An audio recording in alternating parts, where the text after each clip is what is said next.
दादांचा एक किस्सा मला वडिलांनी सांगितला होता, माझ्या बाबांनी. दादांचं काहीतरी लग्न ठरलं, आता मला तेवढं आठवत नाही, तोडकं मोडकं, कदाचित त्या सांगण्यामध्ये गलती सुद्धा होऊ शकते, पण त्यांनी सांगितलं होतं माझ्या वडिलांच्या जीवनामध्ये निवृत्तीनाथ महाराज या व्यतिरिक्त दुसरं काही. सकाळी उठले का मला तेच, दादा असे होते, दादा तसे होते, जाय तुझे पांढरे कावळे असतील तिकडे चालला जा, चालले गेले. एवढी शेंडी वाढली, व्यंकटेश स्तोत्र पाठण्याच्या वेळी डोंगरामध्ये गेले, हो कावळ्या, म्हणजे त्यांना उठलं सुटलं की दादांच्या शिवाय माझ्या बाबांना काही नाही. दादांचं महानिर्वाण ज्या दिवशी झालं त्या दिवशी 2 वाजता माझं वडील माझी यावलला बसली होती, यावलला उठून बसले आणि मला म्हणे दादा गेले. असं काय तुम्हाला भास झाला का? म्हणजे गुणगान का करायचं, गुणगान कशा करता करायचं, तर त्यांनी काय केलं नाही का. मला वाटतं दादांनी काहीतरी बिल्डिंग बांधलेली आहे का, नाही का.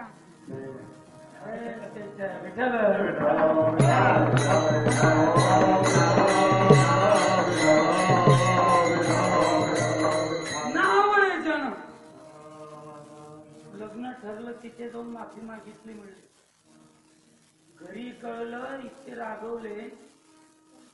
माझ्याजवळ एक पुस्तक आहे, आळंदीची एक, त्या ठिकाणी दादां पहिले योग महाराजांच्या वेळेला, योग महाराजांनी संस्था काढली त्यावेळेला पहिले 4 विद्यार्थ्यांमध्ये दादांचे पहिले त्या समाजात निघाले. त्यांचा वरदहस्त माझ्या बाबांवरती होता. आणि जेव्हा दादा तामसवाडीला आला त्यावेळेला मी 4थीला होतो, माझा भाऊ लहान होता. आणि माझ्या वडिलांना दादांनी विचारलं, कीर्तन त्यांचं विठ्ठल मंदिरात झालं, म्हणजे विठोबा तुझे मुलं कुठे आहेत? मला आणलं, म्हणजे भावाला आणलं, एका मांडीवरती माझा बसवलं. एक सर कीर्तनाचा भाग नाही, पण सर आठवण म्हणून आली, सर सांगतो नाही का. खिचडी खाता खाताना एखादा खडा लागतो का नाही, मलाही बसवलं. आणि सर पातळ व्यक्तिमत्व, आता तर चिमटी घेतल्यावर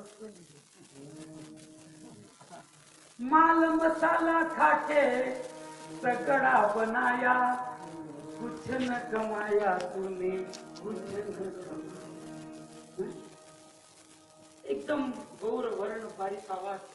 कीर्तन आता मला ते कळत नाही, पण खूप त्यांनी ह्याच कथा, रावणाच्या दिंडीत बाण मारला वगैरे वगैरे ही कथा सांगितली होती. एवढं आठवतं. सकाळी जवळ घेतलं आणि ग्लास आणले विठोबा. माझ्या वडिलांनी ग्लास दिला.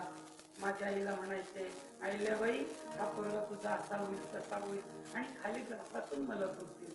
आजही मी त्या भूमीवरती सांगतो, त्यावेळेस आजही माझ्या स्मरणामध्ये ते सांगायचे. म्हटलं मी त्यांना बोलायचो मग माझ्या वडिलांना की मग तुमच्या गुरूंनी काही केलं नाही का? अरे संसाराच्या नारे घालून या संसाराच्या नारे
किस्सा सांगितला, श्यामवाडीचा किस्सा सांगितला, चितेगावचा किस्सा सांगितला.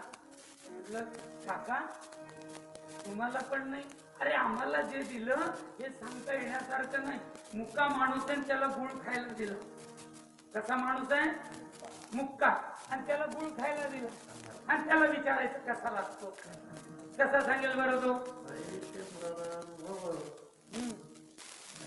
बरोबर, एकदम बरोबर आहे, पण तो सांगेल कसा?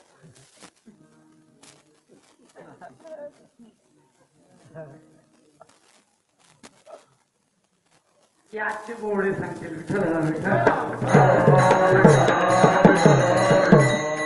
बिलकुल नाही मंडळी. आणि काय खाईचं मुलाला भूमीचे मार्ग सांगे कोंबाची याच जीवन सांगतं. तप म्हणजे काय? स्वत निर्माण करावी लागते. तप इतकं सोपं नाही. मौन धरलं म्हणून तप नाही, एकादशीला पाणी पिलो म्हणून तप नाही, अंतःकरणामध्ये आवाज उठला नाही याला म्हणतात तप.